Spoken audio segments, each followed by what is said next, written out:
towards this lineup from RRQ Hoshi. I think they should be able to pull it off. But we're going to be jumping here into the land of Dawn here. Game number 1.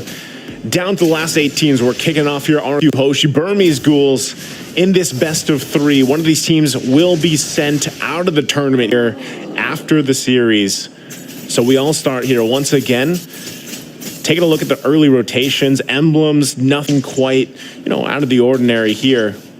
Banana, though, opting for a lot of that sustainability again with this CC.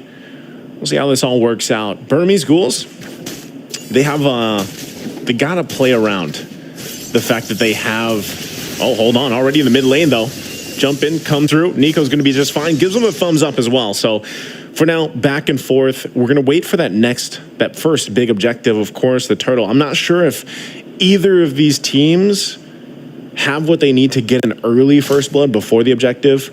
I think it's better they play it safe again when we're talking about exactly what is at stake here, right? So for now, let's see once again how it goes. Banana and Dalar.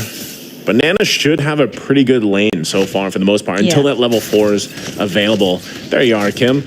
So yeah, nothing. Yeah. You didn't miss too much.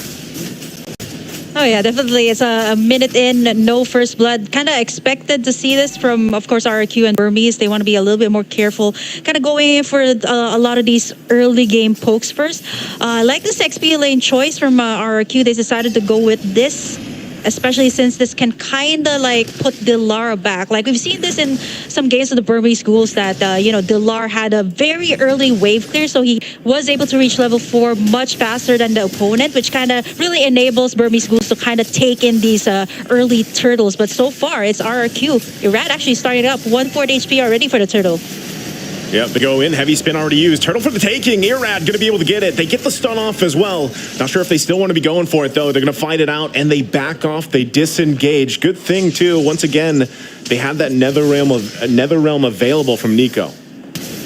Yeah, this was very good zoning as well from RRQ. Like you see, Banana, not only was he able to clear lanes pretty fast, he was also able to zone out Saksa there, so he can push forward and try to go for that heavy spin and just click that retribution and steal that Lord. But overall for RRQ, right, like so far their lanes are pretty much contained. Like you see how Dilar was super aggressive too when it came to like the turtle take. He went in and tried to go in for that level 4 so he can pop in that Black Dragon and be able to kind of mess up RRQ's turtle take there. But so far RRQ has been successful. No first blood yet. 3 minutes in already in the game.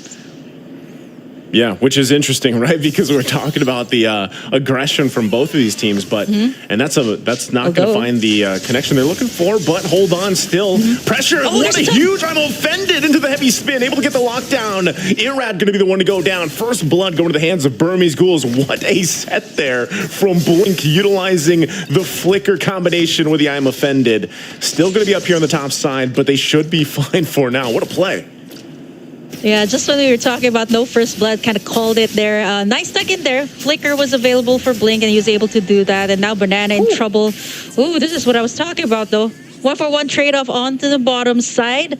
And you see kind of like the aggression of Dilar, right? Going right into the turret to make sure that he gets the pick off. But again, kind of nullified since it was like a 1-for-1 trade. Here on the middle side, though, Burmese Ghouls. Brusco setting things up, but not be able to get anything. Burmese Ghouls so far, they got that nice first blood. They got it in 2 pickoffs, but it's still RRQ Hoshi leading, all because of the turtle takes that they've been taking. And not to mention, look at Skylar there over on the top side, actually forcing Stitch to actually go to the XP lane instead.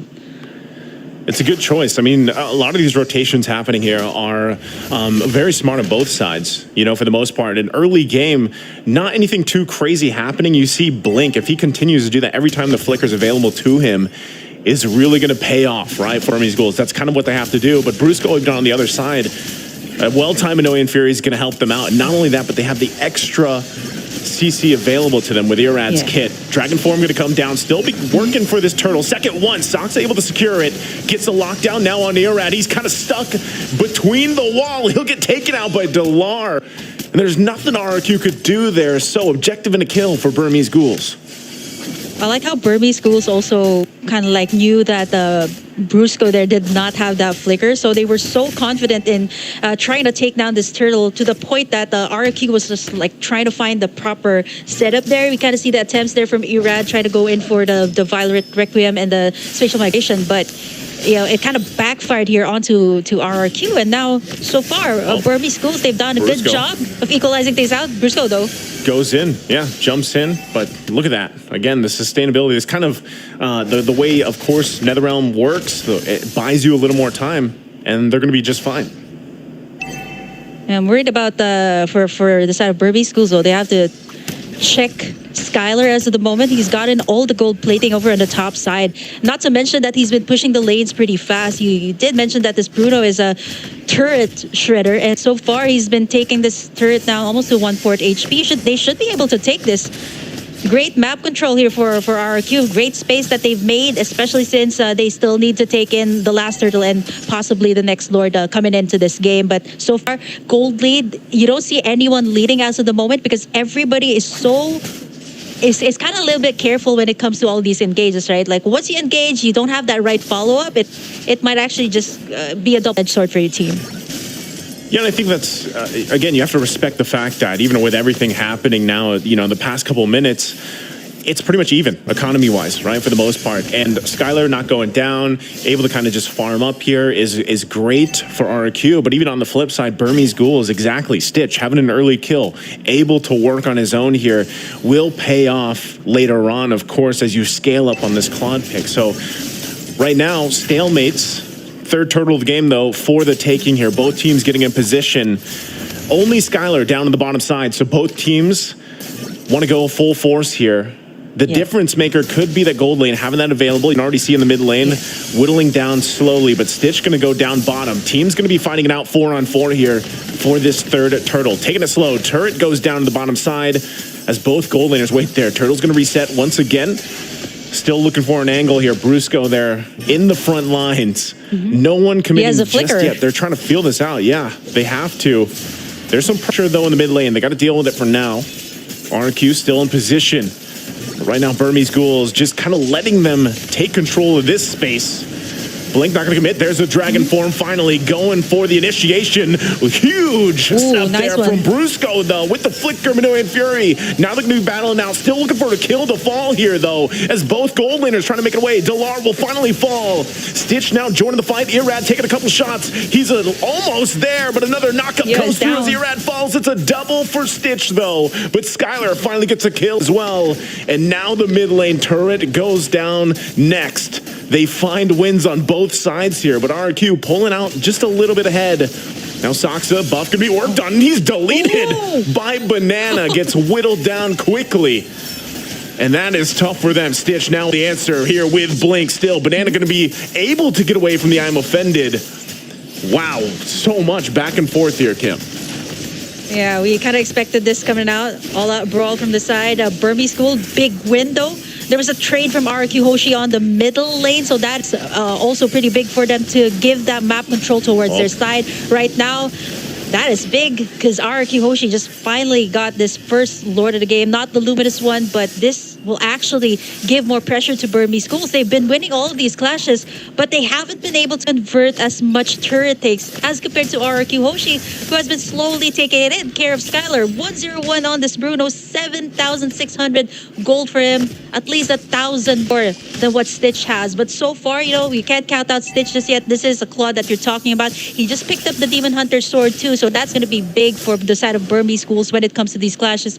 That blazing duet that Stitch has to time up really well. He also has that Purify, so pretty much he's just going to go for the cleanup work here if Burmese Schools decides to go in for the full engage.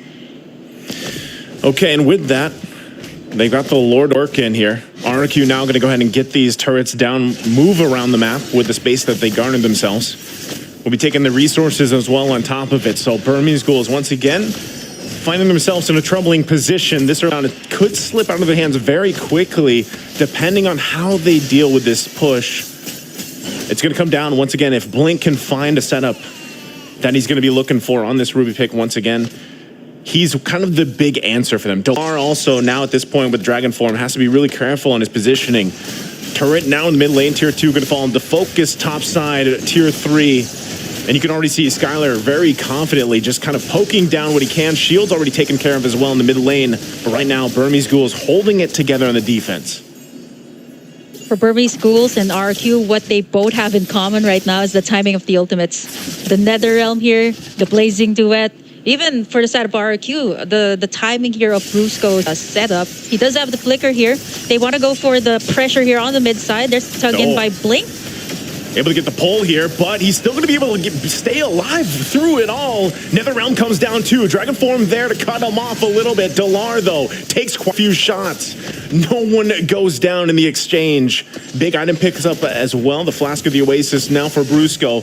Sustainability going to be there, and they're getting another turret as well. The jump in from Irad finds the Requiem. Now Banana also unleashing. Stitch able to get the kill, but it's Nico that falls. 2 down for Burmese Ghouls and RRQ. Looking to end game number 1 here, working on the crystal. Can Burmese Ghouls clear the waves, keep it together? They find a little bit of room to work with. Blink's the one to fall, but Skylar has so much damage on this Bruno, and that looks like it's going to be it as RRQ takes game number 1.